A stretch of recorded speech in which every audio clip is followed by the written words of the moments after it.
Hello, and welcome to Keeping It Real with Shannon Live. Because you don't know how it's going to turn out. My kids empowered me to get out. What's going on with this remote learning and in the midst of COVID? Working for different elected officials, learning and understanding how to put the community first.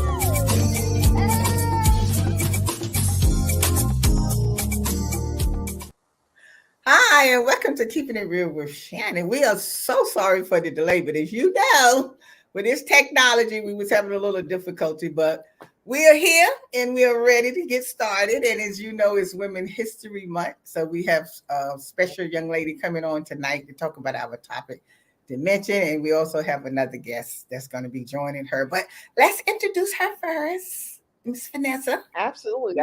Our guest tonight is Miss Marcia Henne. She's a caring, kind, the heart of Alzheimer's caregiving. She's a program director with expertise in crafting and executing organizational strategies. Her profound knowledge and expertise stem from her personal journey as a caregiver to her mother who battled Alzheimer's disease. Welcome, Ms. Marcia, to the show. Thank you very much for having me. I'm very excited to be here. Hello, Ms. Well, Shannon. it's wonderful to start Women's History Month off with you joining us tonight to talk about this important topic. Thank you. We definitely have. And so our next guest. Our next guest tonight is Mr. Jim Taylor. He's from Memory Advocate Peers, which is also called MAP. He has an MBA from the University of Chicago. His wife, Jerry, was diagnosed with mild cognitive impairment back in 2012 and was later clarified as Alzheimer's disease. So Jen and Jerry, they have spoken to more than 15,000 individuals across the U.S. and Europe addressing stigmas about Alzheimer's and how to live with Alzheimer's disease.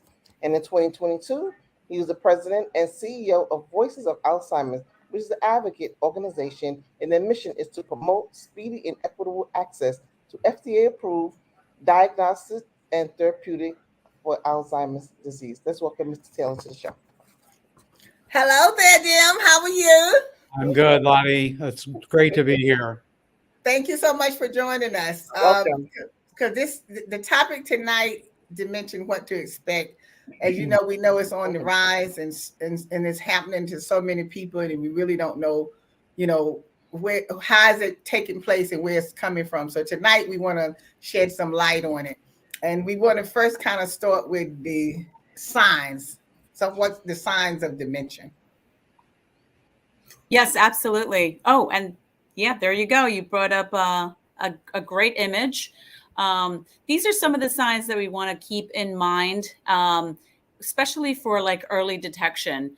Oftentimes, Alzheimer's and dementia is known for memory loss, but there are so many other symptoms, like, for example, difficulty performing familiar tasks and poor or decreased judgment, problems with language, finding the right words, some disorientation to time and place, oftentimes maybe not knowing exactly where they are or what time of day it is.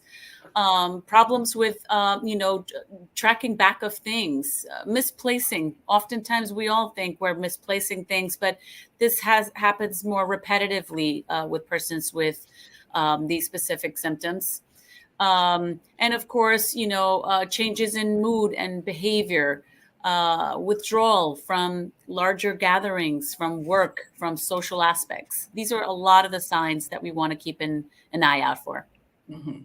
Okay, but normally most of us, as soon as we stop remembering something, like if I go in the other room and I can't remember why I'm in that room, or, okay, so who was I calling? Now I can't remember who I'm calling. So we all get nervous about, is this something happening or going on, or this is more geared to the old age syndrome? Because the ones that you was talking about, we can really see, you can see now that's really a problem with that person. Yeah, I mean, absolutely. I think, again, as you said, oftentimes we find ourselves wondering, wait, am I becoming more forgetful? Is there memory loss? Especially if you've had it in your family already, you immediately start thinking, do I have Alzheimer's? Of course, a lot of this is, sometimes we're multitasking. Maybe we have a lot going on in our day. But if we find, or if our family is telling us that they're seeing some of these symptoms more and more repetitively, that's what we want to pay attention to. Mm-hmm. Mm-hmm. So Jim, should we go? I know Should we take them sometimes to the doctor? I'm sorry? Okay, so if we see those signs, should we take them to the doctor to get some kind of? Is there any kind of test or anything that they do to really actually say that they have dementia or Alzheimer's? Absolutely. Jim, would you like to take this? Sure.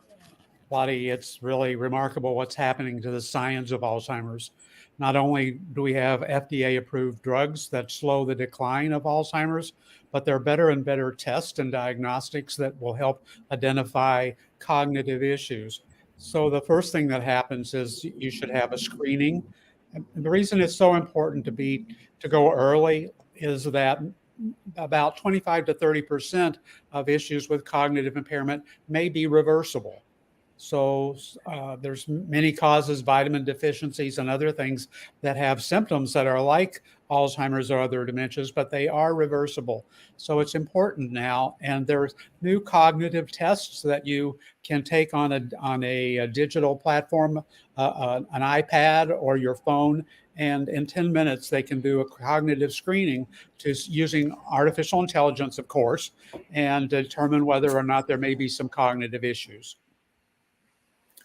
So Jim, what was some of the signs with your wife? Because we know, she has dementia. So what did you see? What was the change in her personality and everything that you knew there was something wrong and something was going on? That's a great question too, because my wife was a nurse and she was she's a trained observer, as nurses and medical professionals are. And it was she who noticed the signs much faster than I did. I really didn't know that there was anything wrong with her memory, but she knew it, and she had a family history. She lost her train of thought a couple of times in meetings. She was a healthcare professional. She couldn't figure out how to get the blinds up and down, something she'd done for a decade, and it suddenly became a challenge for her. And finally, what's an unusual early sign is that she didn't recognize her own face in the mirror one day. And at that point, we went to see a neurologist who diagnosed mild cognitive impairment. Yeah. And when she was diagnosed, Lottie, there were no medications that were approved by the FDA that could slow the disease. The very exciting thing for us in this community now is the FDA has approved one new drug and another one expected shortly that will actually add an additional year or two in the mild stages of the disease rather than advancing more quickly. This is the importance of really early detection. And so looking out for those signs that we were just speaking of is so vital, right? And so sometimes it's important to keep a journal if you feel like you're beginning to maybe possibly, forget things, writing things down. And the same thing for your family members, them kind of letting you know. And then some of the actions that you want to do is obviously, yes, go to the doctor. You want to, speak to your PCP, your primary care physician. Or if you have already a neurologist that, you've been speaking to, you want to let them know about your symptoms. You want to let them know about the frequency that you're noticing some of these symptoms.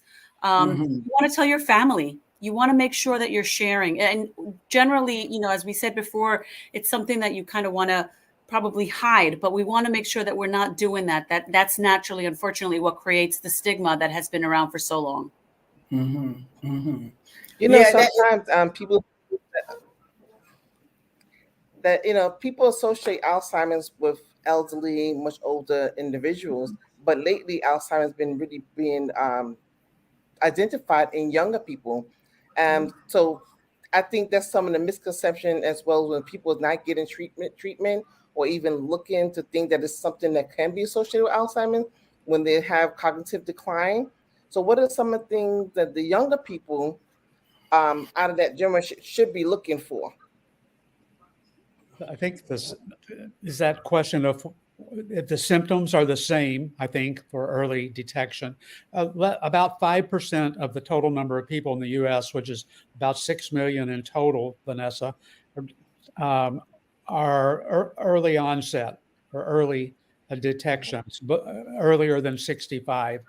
And one of the reasons that you hear about it more and more is we are identifying the disease earlier and earlier, which is a very good thing because there are now proven things that can be done to delay the advance of the disease.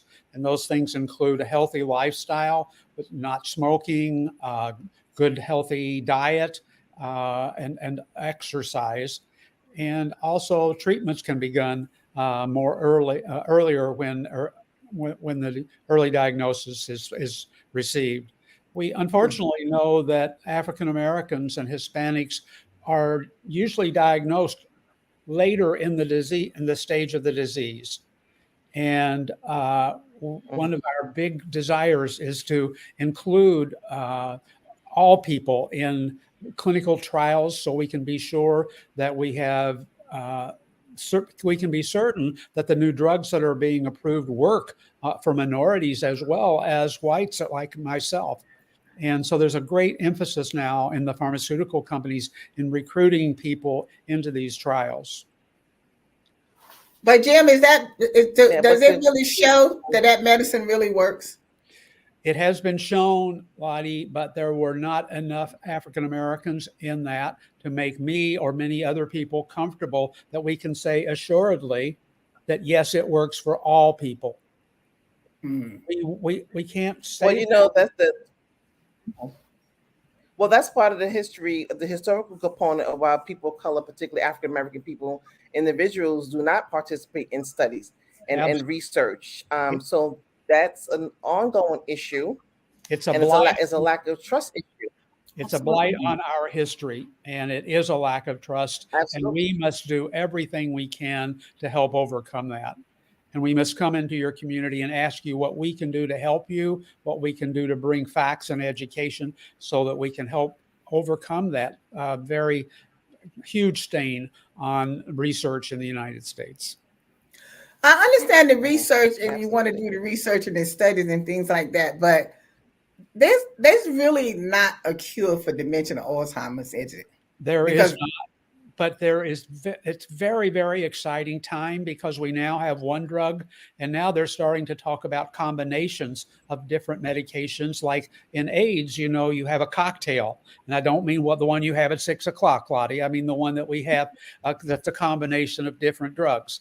And that there's real hope that this cocktail in maybe 5 years will be able to stop the advance of the disease. And now there are actually some vaccines that are being very early testing.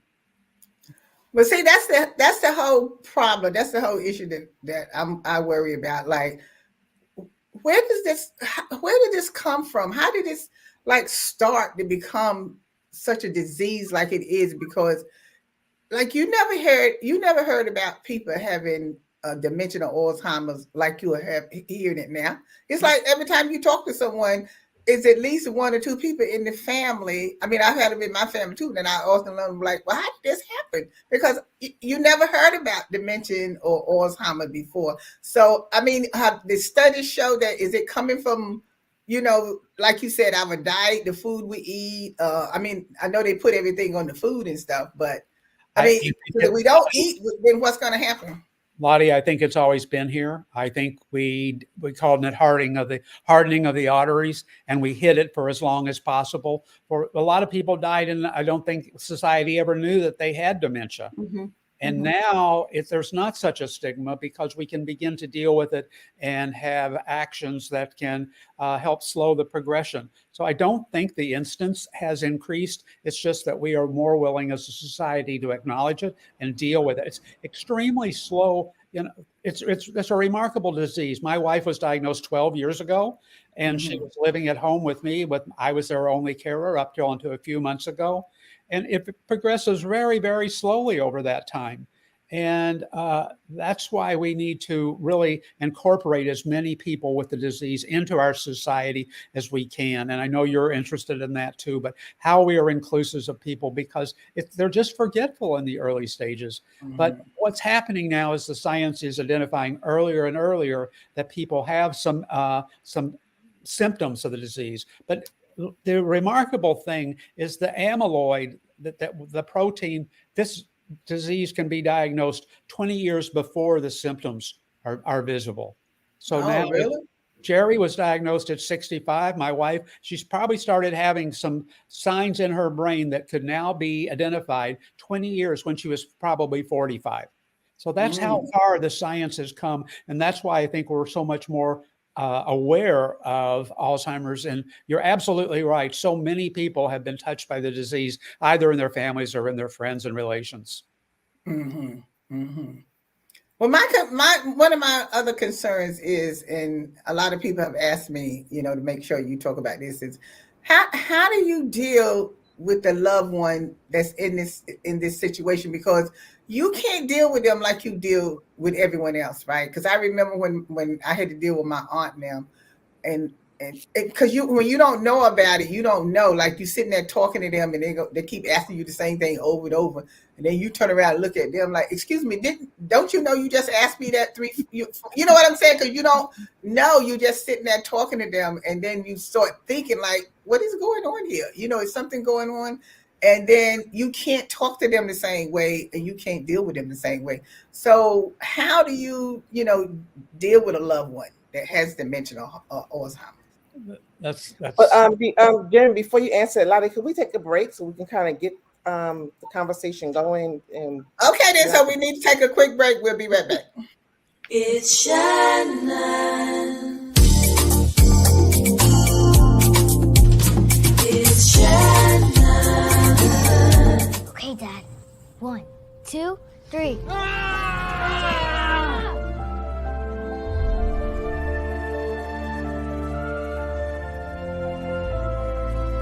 You saved me.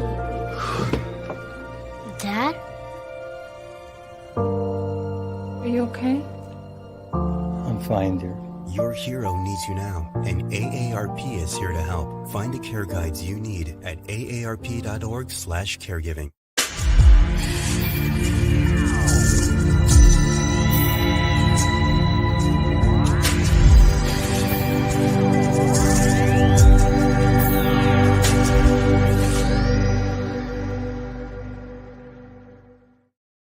Hi, we're back, and if you're joining us, we'll talk about dementia, what to expect, and our special guest is Marcel and Jim.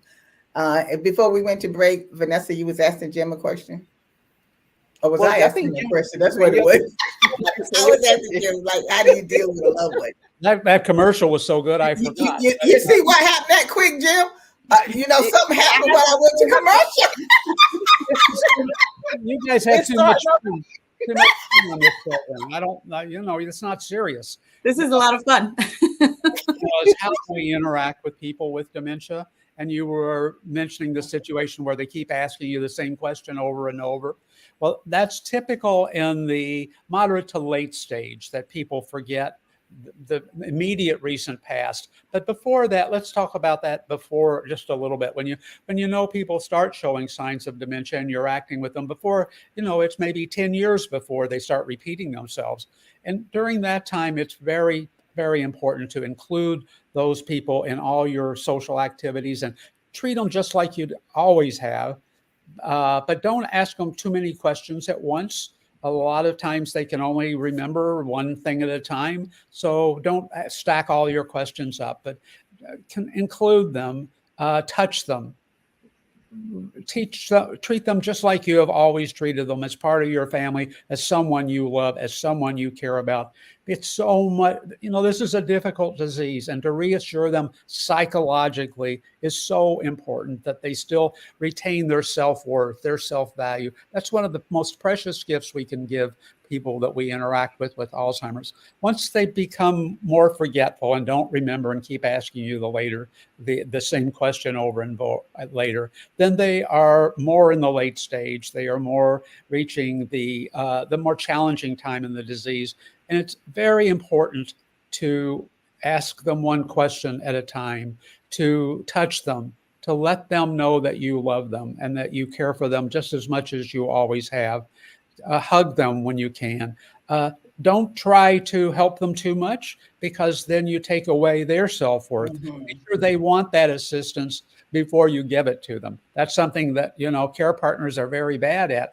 We're kind of big helicopter care partners, and we want to, but everything we do for them that they could do for themselves takes away from their dignity and diminishes their self-worth. And that's the opposite of what we want to do. We want them to feel as good about themselves for as long as possible.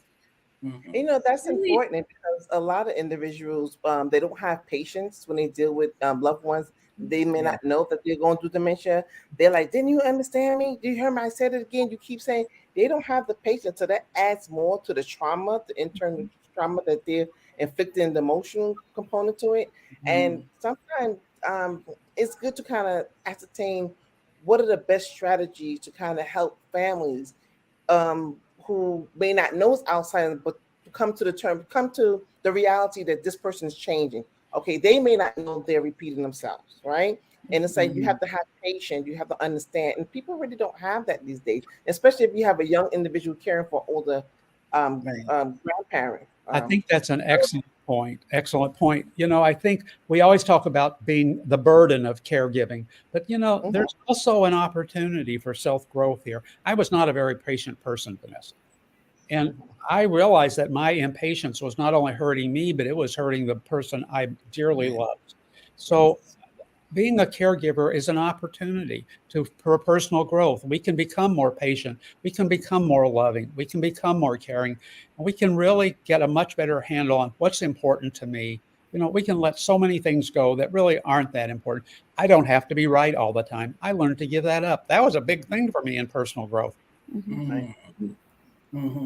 Thank you.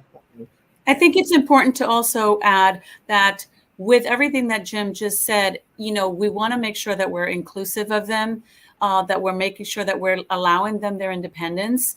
But as the disease progresses, it is indeed very, very frustrating. It can be very, tiring and really honestly just heart-wrenching to see, our loved ones be repetitive or maybe not remember some things that they knew, very easily. And for that, I would honestly say Caring Kind is an organization that provides education to caregivers, that helps them to understand exactly what it is, this journey, what it's going to look like, and how to best prepare.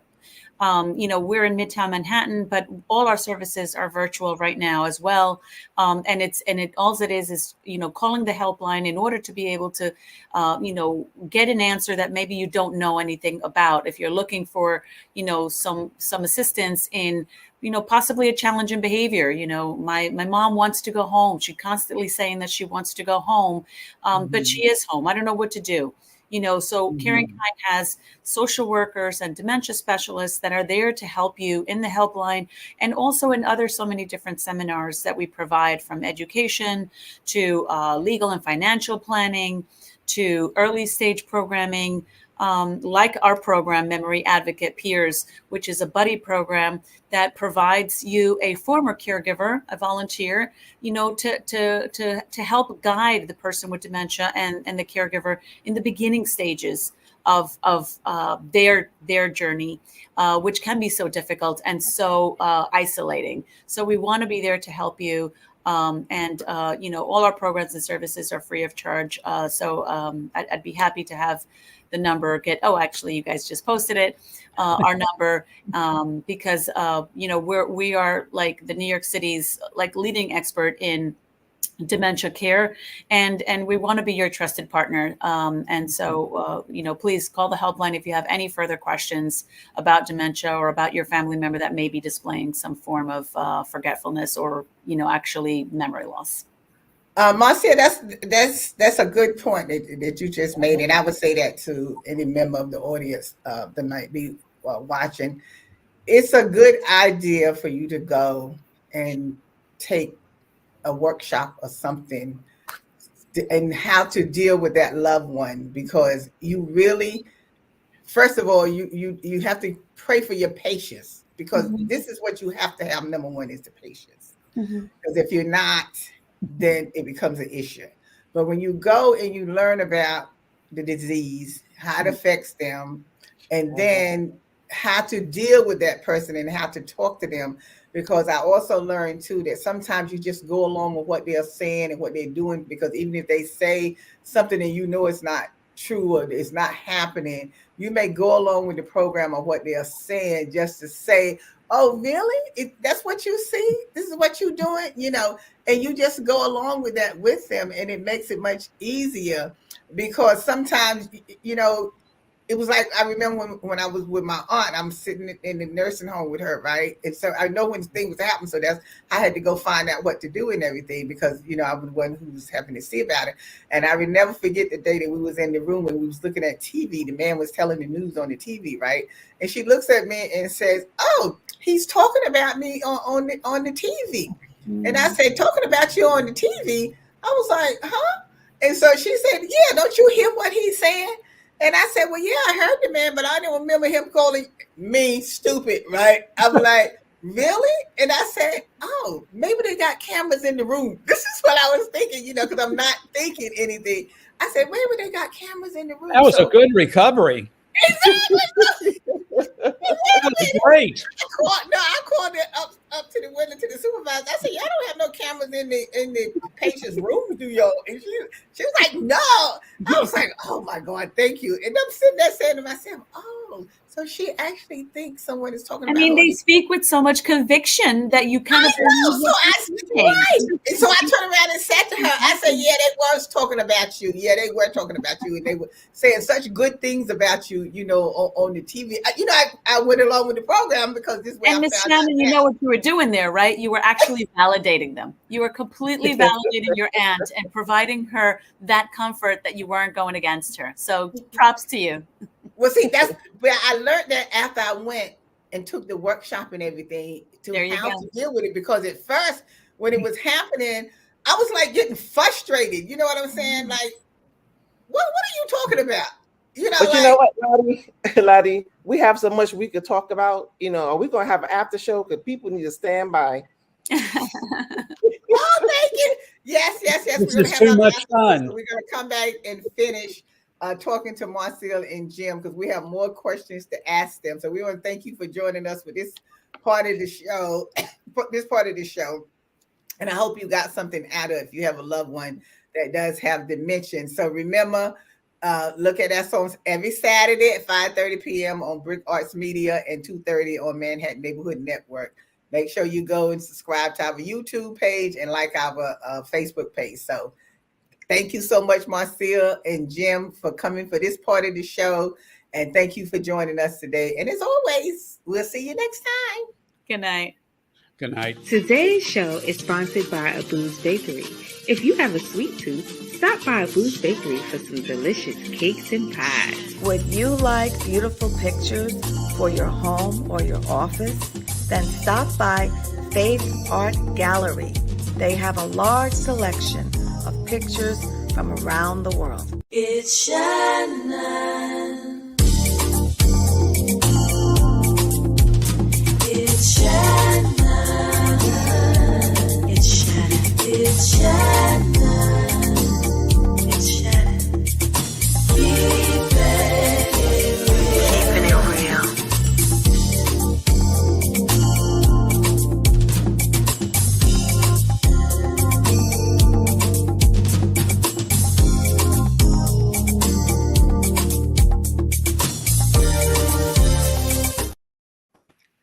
Hi, I hope you stuck around for our after show. We are talking to Marcia and Jim about dementia.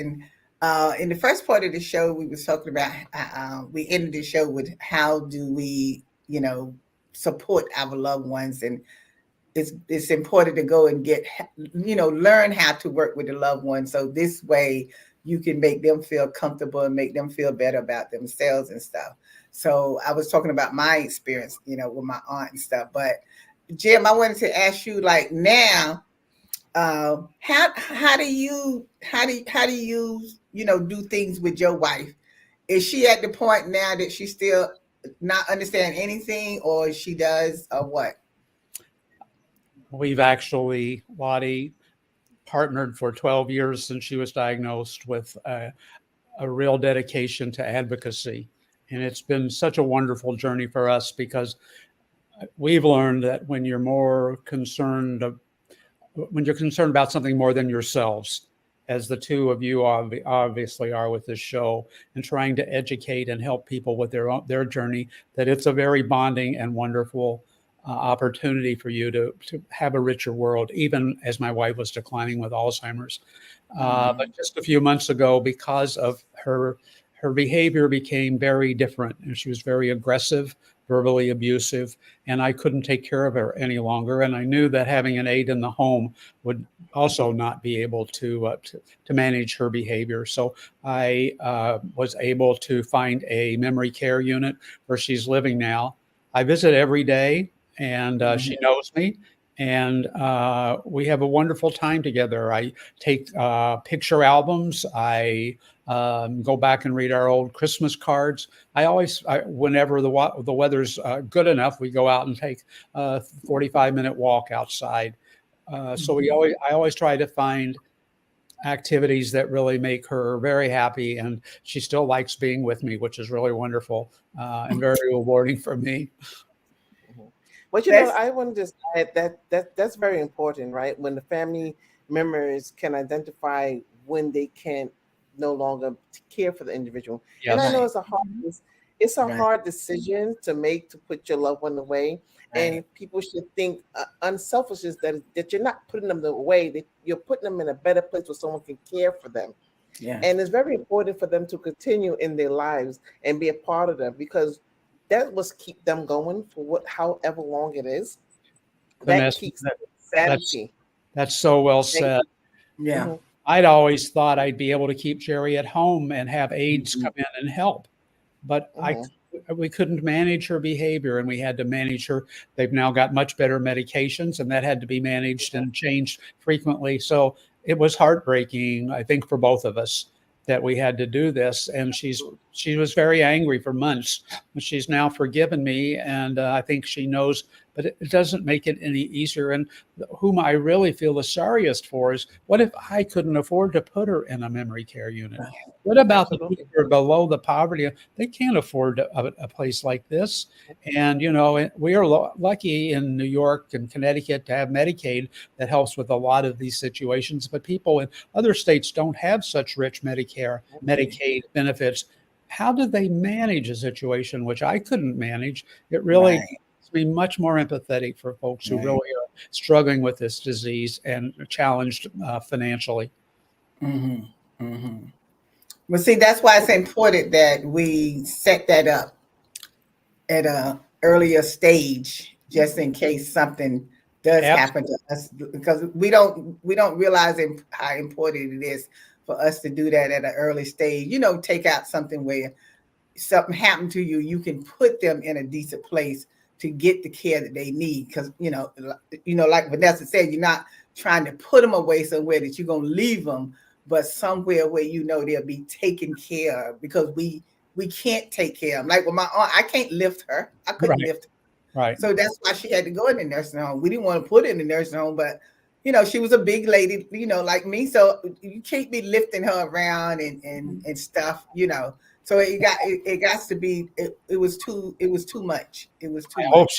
I hope she had your great spirit, because I think she probably did as well. And, I think about too, I was blessed to have a wife that we had a wonderful relationship before she was diagnosed. I also think, what about the folks? Not everybody has a wonderful marriage, Mm-hmm. Mm-hmm. How much harder it would be to care for somebody, you really don't feel that bonded to. So I do think a lot of challenges in taking care of people, and we don't always understand what those are. One of the reasons we started the MAP program, I'd like to just talk about for a minute. We talked about trust in the African American community. What we want to do is find individuals who were care partners who've lost the person they were caring for, who we train. Marcia trains in a 25-hour training course. And then for a year, they are a guide, a friend, a teacher for the first year of newly diagnosed individuals with the disease. Because when you're initially diagnosed, you're lost. You don't know what to do. It's a new world. You're emotionally bereaved. It's terribly difficult to get that diagnosis. But what we want to do is come in with someone who's walked in those shoes, who looks like you do, who you can trust, who shares your journey, listens to your pain, and has their own and knows how to be empathetic. And then this guide will also educate you about the community resources and talk to you about handling different situations, and really talk to you about some of the science and see if you want to consider being in a trial. So that's our goal, is to, you pointed it out right away. We don't have trust in research in many in our minority communities, and we have to rebuild that. And the only way we can rebuild that is being out there, being aware, being able to offer ourselves to help and regain that trust. So, Marcia, do you have workshops where I know you do workshops on the outside, but do you have workshops at the center there, or your workshops are mostly on the outside? So if someone wants to come and take a training, it's since they have a loved one, that they want to take a training, so this way they know how to deal with the loved one. Oh, absolutely. We are in Midtown Manhattan. We're on Lexington between 40th and 41st. And we have services at our offices as well. From support groups, like I said before, to education. And most of our, in our Memory Advocate Peers program, our mentors are also meeting in person with their, with the person that they're paired with and their care partner. Sometimes at our offices as well. We have a lot of events there so that people can get together and they can feel the unity. It's important to feel that support and to know, that we can all grow together. I also wanted to just kind of mention, this is a disease that unfortunately we often think it's solely and exclusively for the aging. And, I in the last, several outreach events that we have had and that I've provided in Brooklyn specifically in the last couple of months, I've come across so many people that have told me, I was caring for my grandmother or my mother. And these are young adults in their early 20s. I have somebody in my program right now, in my program, who is a mentor to a dyad, to a couple.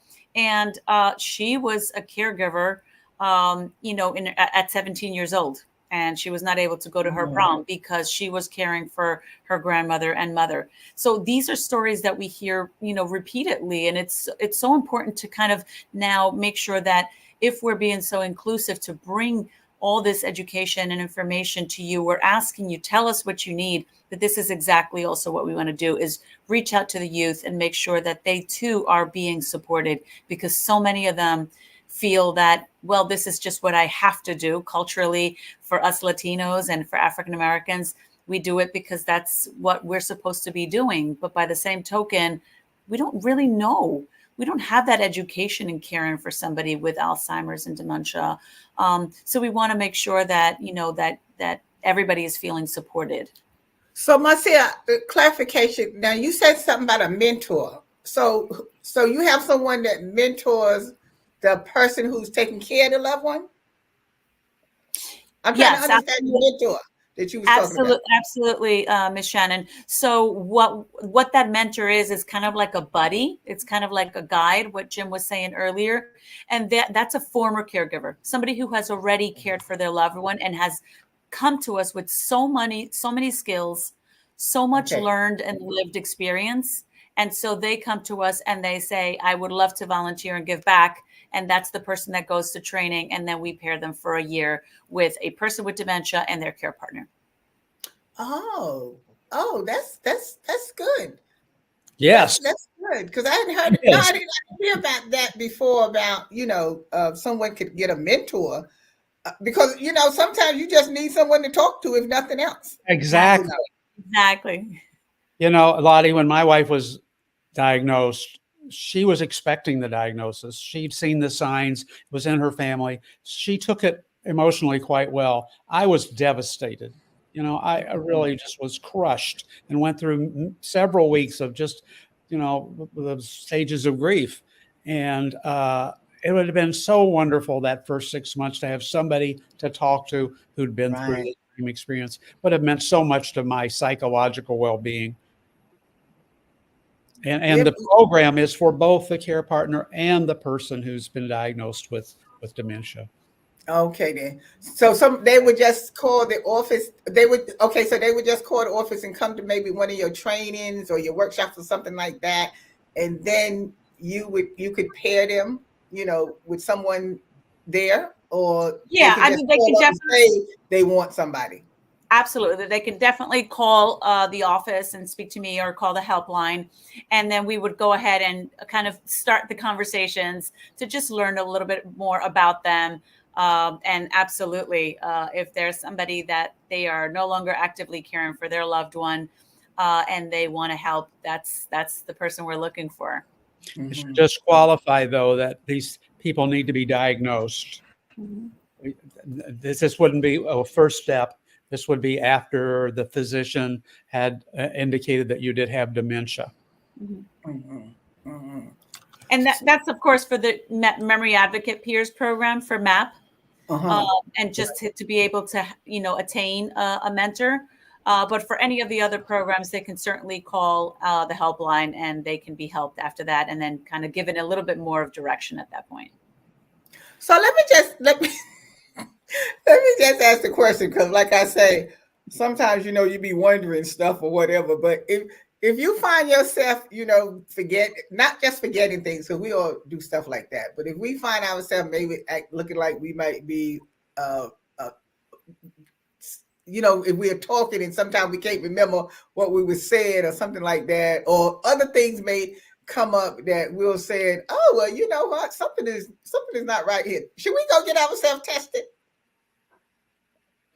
I absolutely. I think as soon as you can, to go to your GP, your general practitioner.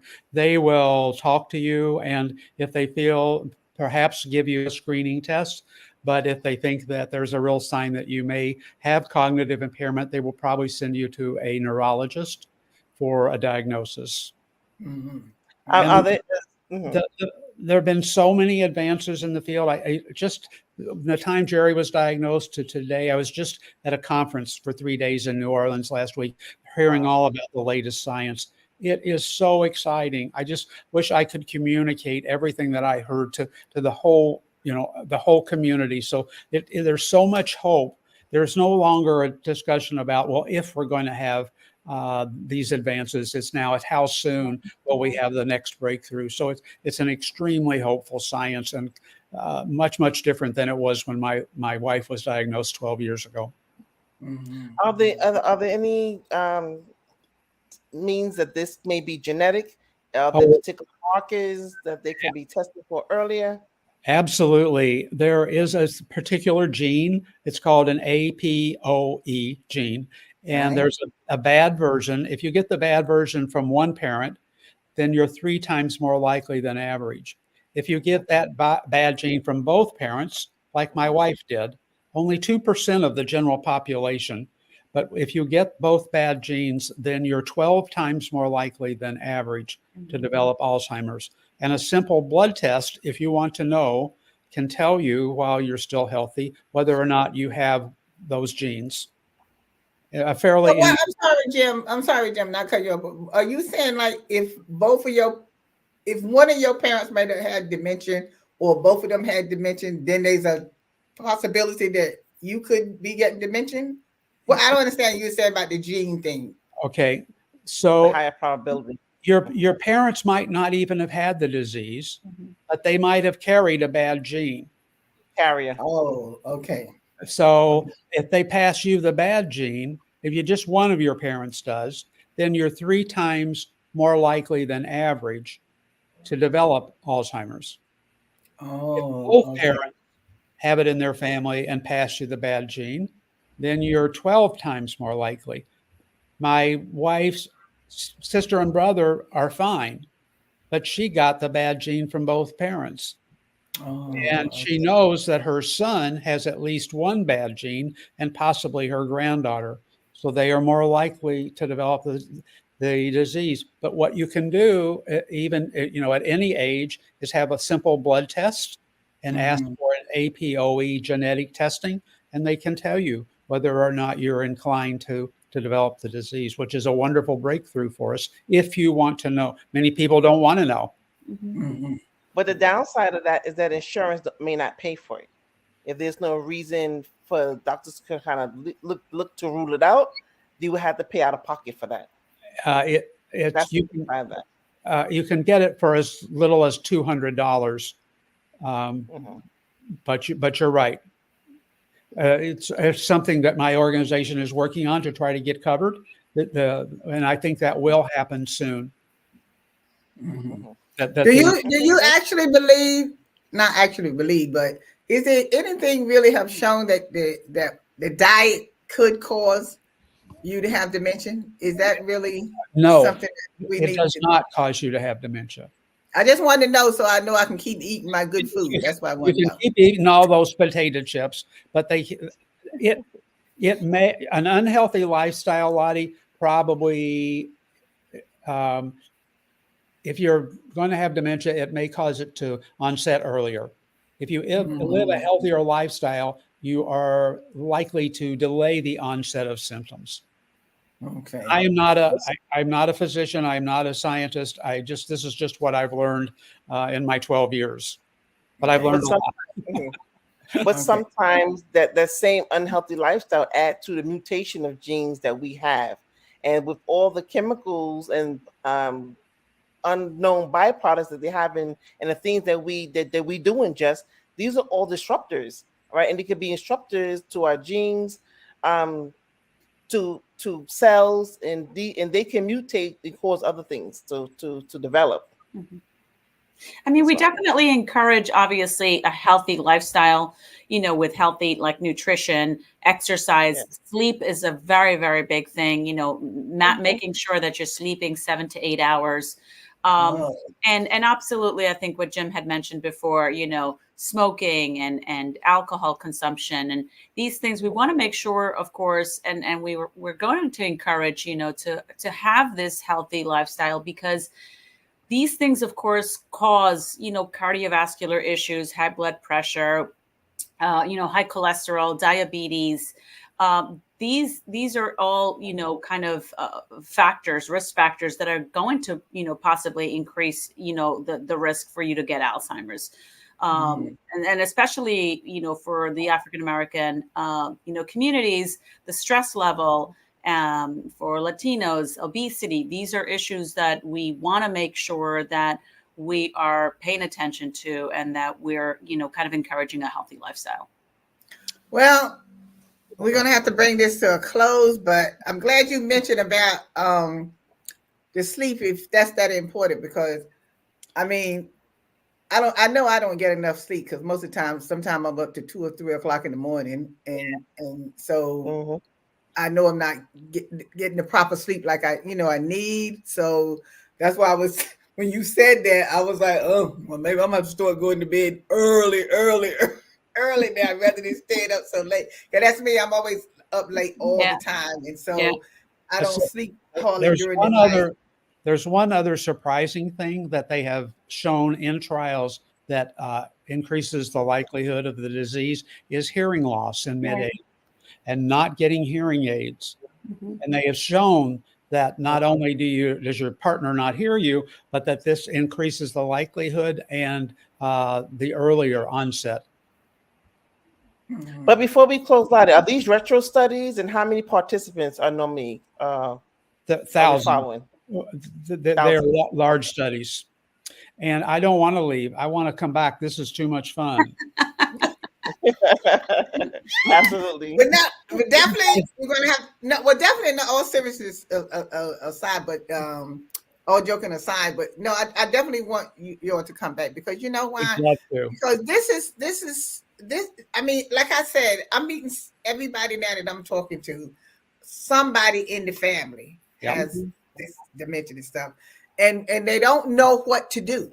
They don't know what to do. You know, it's like when people just kept saying to me, make sure they tell me how should I work with my loved one, because they don't really know what to do. And because they're not upset, but you know, they're scared because they see these things happening to the loved one, but it hasn't been diagnosed as dementia. Right. You just see this behavior start to come on. You know what I'm saying? Research shows that Alzheimer's is the most feared disease of seniors, not cancer, not heart disease, but Alzheimer's. Mm-hmm. Yeah. Wow. So no, definitely no. We're gonna come back and finish talking about this, because I mean, people need to know, and most of all, people need to know there's someplace they can go to get help. Absolutely. That's the most important thing, is to know that you can go somewhere to get help. Because, like I said, once I went and got the help, then I knew more of what to do, you know, with my aunt and stuff when I was taking care of her. And that was crucial. And now when you mentioned about you can get a mentor, you know, to work with you and help you. I mean, why didn't they tell me about that then when I was dealing with my aunt? Because I needed somebody to talk to. Like, okay, give me a break, help me out, you know, just to clear my mind and stuff like that, you know, because you want to, you know, take care of your loved one and stuff like that. So please come back. We're going to give you another date to come back. Thank you very much. Really, Absolutely. thank you so much for coming on. Wonderful to be here. Thank you both. And thank you for what you're doing. Very much your invitation. With your wife and stuff. Thank you so much for doing that. And we are going to invite you back again. So we want to thank our audience for joining us tonight, Bishop and Sister Let and Officer Terrence. Thank you for joining. You know, because they have loved ones too that have that dementia too. So thank you again. I love you. Take care, Miss Vanessa. And remember, go and watch us on Saturday on Brick Arts Media and Manhattan Neighborhood Network at 2:30. Go like our Facebook page and subscribe to our YouTube. We thank our director tonight. And as always, we'll see you next time. Thank you.